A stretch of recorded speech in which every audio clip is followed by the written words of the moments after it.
So I think we've successfully established the need for expanded research models and replication on large-scale randomized controlled trials. But we would be remiss not to discuss the importance of knowing how to use the research to support our endeavors. Using research effectively and tailoring its presentation to your audience is imperative in a successful sell. As I said in the beginning, the primary characteristic of a good salesperson is finding a solution to a problem.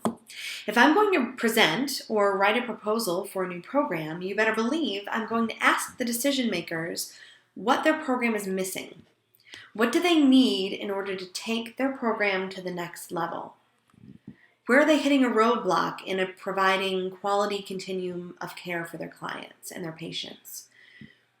Where do they feel like they need more support? I'm going to ask them where their funding is coming from and who's setting their budget. I'm going to ask them how they measure success in a program so that whatever I present gives them a clear understanding of how they'll be able to measure the inclusion of our services and measure the success in the inclusion of our services. As music therapists, we are nothing if not adaptable. I find sometimes, specifically in newer graduates or newer professionals, but really across the board, I find that we're programmed to defend and define our profession to the point that we lose sight of the fact that in order to develop new positions, we have to fit within existing facility and program culture and expectations. This doesn't mean that we lose sight of our scope of practice, but rather we make sure our scope of practice supports the needs of that particular program and the needs that that program has. I'm going to give you an example of a time where I failed to do this. I was presenting on the benefits of music therapy in the NICU for a for-profit hospital. Clear on that, a for-profit hospital. Now, I know that if it had been a nonprofit hospital, they probably would have had a grant or a donor that was planning to fund the program, and that reimbursement was likely not a priority.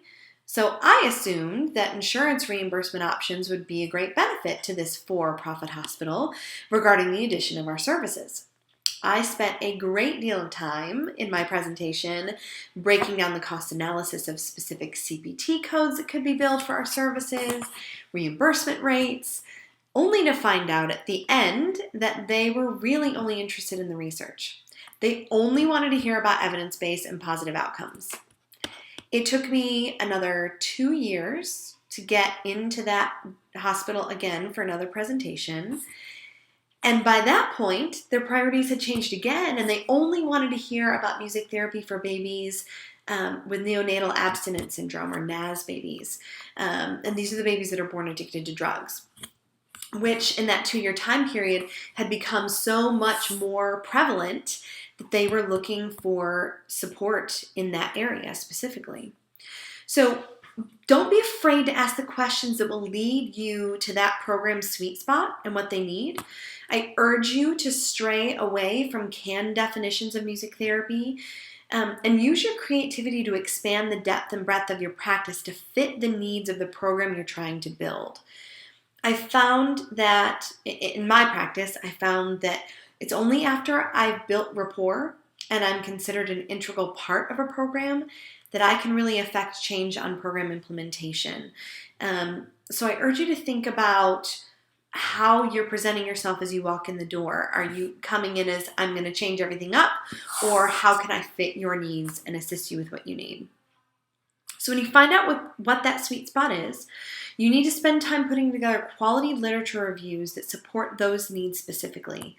Will the person you're presenting to have access to a research database? That's a really important question to know the answer to.